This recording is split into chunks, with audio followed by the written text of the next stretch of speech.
Tales with Gigi presents A Christmas Carol. Once upon a time, on Christmas Eve, old Scrooge sat busy in his office. It was very cold outside, and in Scrooge's office it was not much warmer either. Suddenly, Scrooge's nephew entered the office. "A Merry Christmas, Uncle! God save you!" Fred said. "Bah!" said Scrooge. "Humbug!" "Christmas a humbug, Uncle?" said Scrooge's nephew.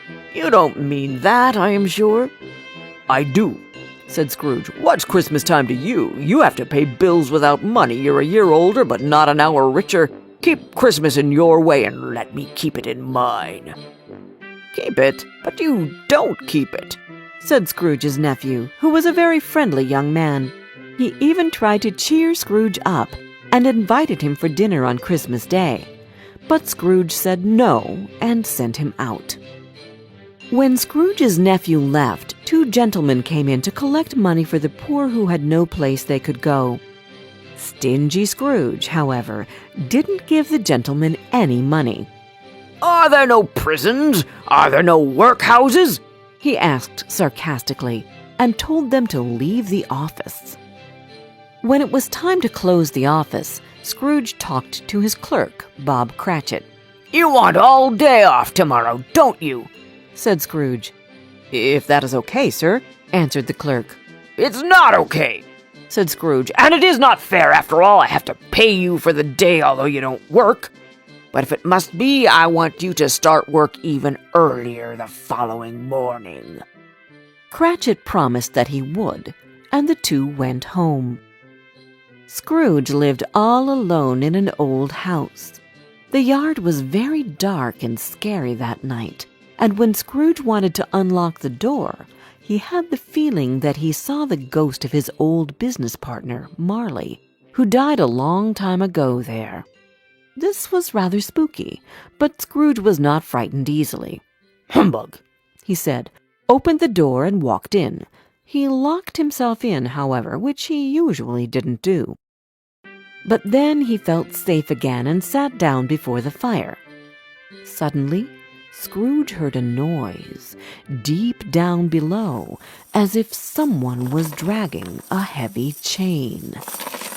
The noise came nearer and nearer, and then Scrooge saw a ghost coming in right through the heavy door. It was Marley's ghost, and his chains were long. They were made of cash boxes, keys, and heavy purses. "Who are you?" said Scrooge. "In life, I was your partner, Jacob Marley. But why do you come to me now?" "I must wander through the world, and I wear the chains because I was so stingy in life. I only cared about business, but not about the people around me. Now I am here to warn you. You still have a chance, Ebenezer.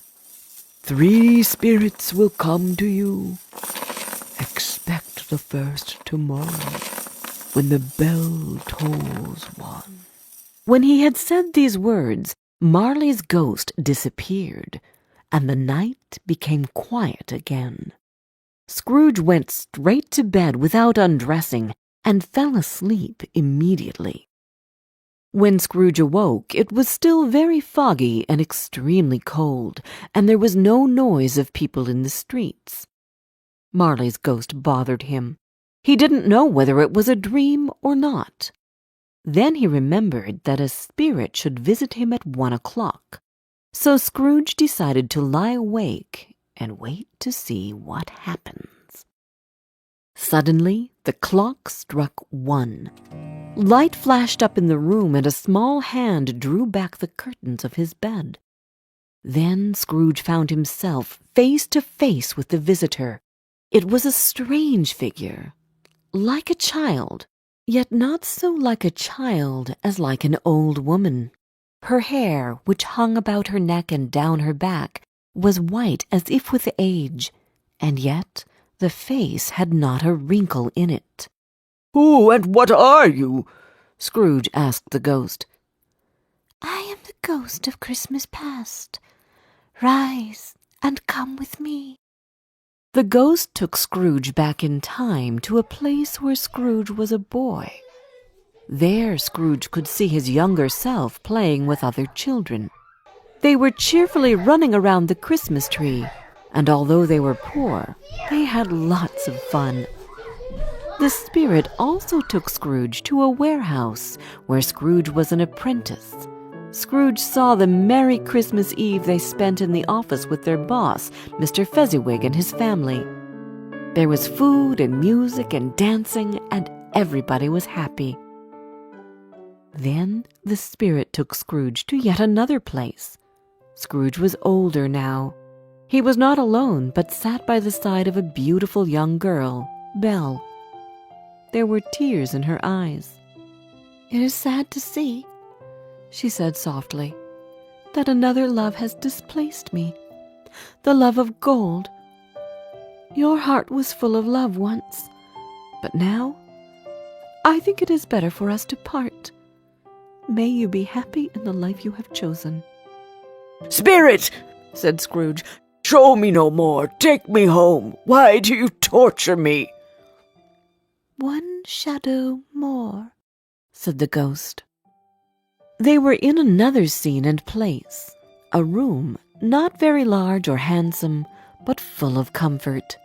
There was a happy family celebrating Christmas with all their warmth and heartiness. Scrooge recognized Belle, his former girlfriend. She was now married and had children. "Spirit," said Scrooge in a broken voice, "take me back. I cannot bear it any longer." He struggled with the ghost to take him back, and finally Scrooge found himself in his own bed again. He was very exhausted and sank into a heavy sleep.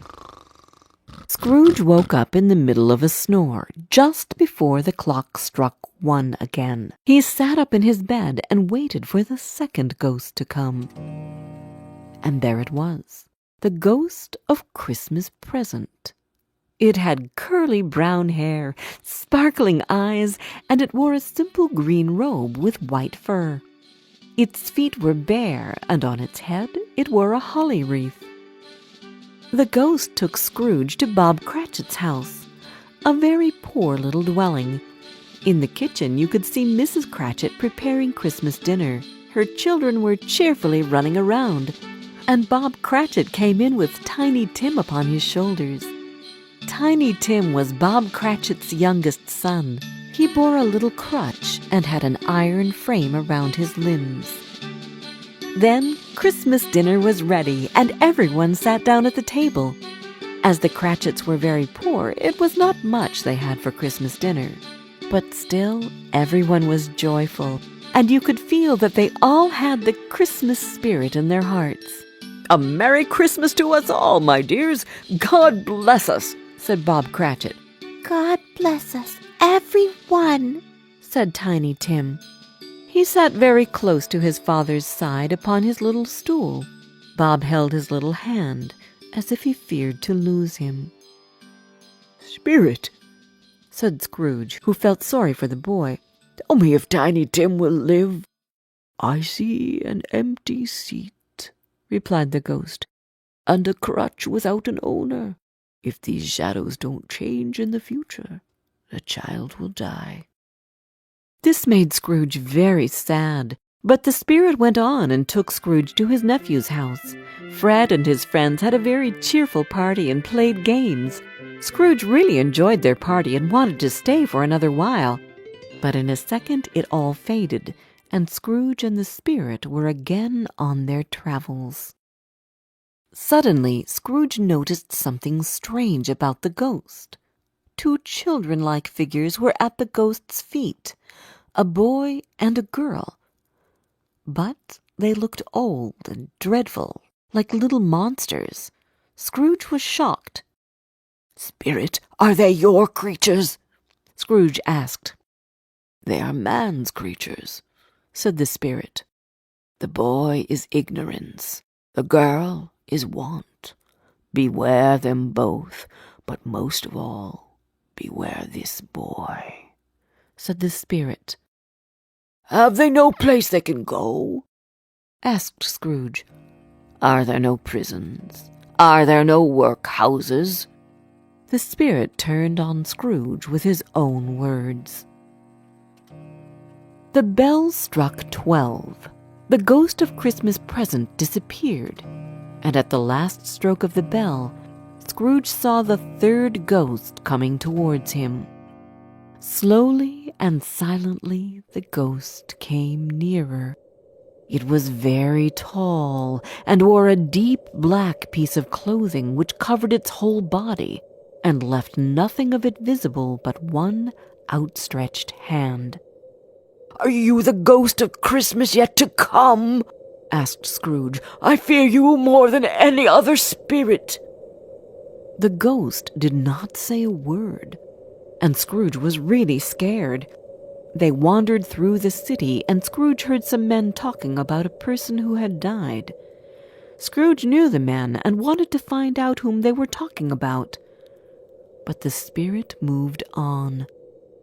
The ghost led Scrooge through the streets that were familiar to him, and as they went along, Scrooge looked here and there to find himself, but nowhere was he to be seen. They entered poor Bob Cratchit's house and found the mother and children by the fire. Quiet, very quiet. The noisy little Cratchits were as still as statues. When Bob Cratchit came in, the children hurried to greet him. Then the two young Cratchits got upon his knees and laid their little cheeks against his face, as if to say, "Don't mind it, Father. Don't be sad." "You went there today?" said his wife. "Yes, my dear," returned Bob. "I wish you could have gone. It would have done you good to see how green the place is. But you'll see it often. I promised him that we would walk there every Sunday." "My little child," cried Bob. "My little child." He broke down in tears. He couldn't help it. If he could have helped it, he and his child would have been farther apart, perhaps, than they were. The ghost moved on and took Scrooge to a churchyard. The spirit stood among the graves and pointed down to one. Scrooge slowly went towards it, and following the ghost's finger, read upon the stone of the grave his own name. Ebenezer Scrooge. "Spirit!" Scrooge cried, "hear me! I am not the man I was. I will not be the man I must have been so far. Why show me this if I am past all hope? Good Spirit, I will honor Christmas in my heart and try to keep it all the year. I will live in the past, the present, and the future. The spirits of all three shall be within me. I will not ignore the lessons that they teach. Oh, tell me that I may change my fate." Full of fear, Scrooge caught the spirit's hand. But the spirit suddenly changed. It shrunk and faded, and finally turned into a bedpost. Yes, and the bedpost was his own. The bed was his own. The room was his own. Best and happiest of all, the time before him was his own, and he could make the best of it. "I will live in the past, the present, and the future," Scrooge repeated as he got out of bed. "I don't know what to do. I'm as happy as an angel. I don't know what day of the month it is. I don't know how long I've been among the spirits. Hello! Hello there!" He ran to the window, opened it, and put out his head. "What's today?" cried Scrooge, calling downward to a boy in Sunday clothes. "Today?" replied the boy. "Why, Christmas Day." "It's Christmas Day," said Scrooge to himself. "I haven't missed it. The spirits have done it all in one night. Hello, my fine friend. Do you know the poulterers at the corner? And do you know whether they've sold the big turkey that was hanging up there?" "What, the one as big as me?" returned the boy. "It's still hanging there now." "Is it?" said Scrooge. "Go and buy it. I am in earnest. Go and buy it and come back with the man that I may give them direction where to take it. I'll give you a shilling for it. Come back with the man in less than 5 minutes, and I'll give you half a crown." The boy was off like a shot. I'll send it to Bob Cratchit, whispered Scrooge cheerfully. It's twice the size of Tiny Tim. He dressed himself in all his best and at last got out into the streets. He had not gone far when he came towards the two gentlemen who had walked into his office the day before. My dear sir, said Scrooge, how do you do? I fear I wasn't pleasant to you yesterday. Allow me to ask your pardon, and will you have the goodness to... Here Scrooge whispered in his ear. Lord bless me, cried the gentleman. My dear Mr. Scrooge, are you serious? I don't know what to say to such generosity. In the afternoon he went to his nephew's house. Fred, said Scrooge, it's your Uncle Scrooge. I have come to dinner. Will you let me in, Fred? Of course Fred let him in. It was a very hearty welcome, and they all had a wonderful party. But Scrooge was early at the office next morning. Oh, he was early there. If he could only catch Bob Cratchit coming late. And he did it. Yes, he did. Bob was a full 18 minutes and a half behind his time. Scrooge sat with his door wide open that he might see him come in. Hello, growled Scrooge in his usual way.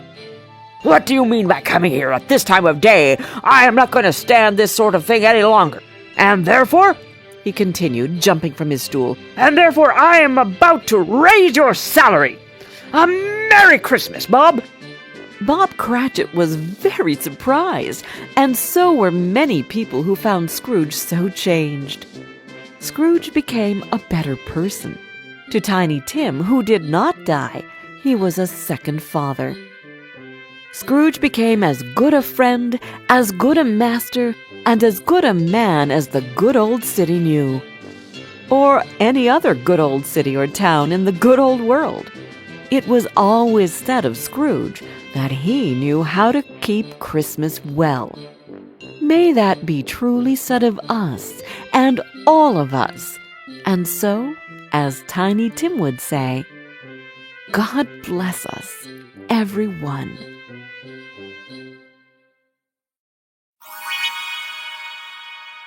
Did you like this story? Download our storytelling app, Tales with Gigi, where you can find more than 30 other fairy tales and fables which can come in handy during feeding time, bedtime, or on road trips. And don't forget to subscribe to our channel. We've got new tales coming out every Wednesday.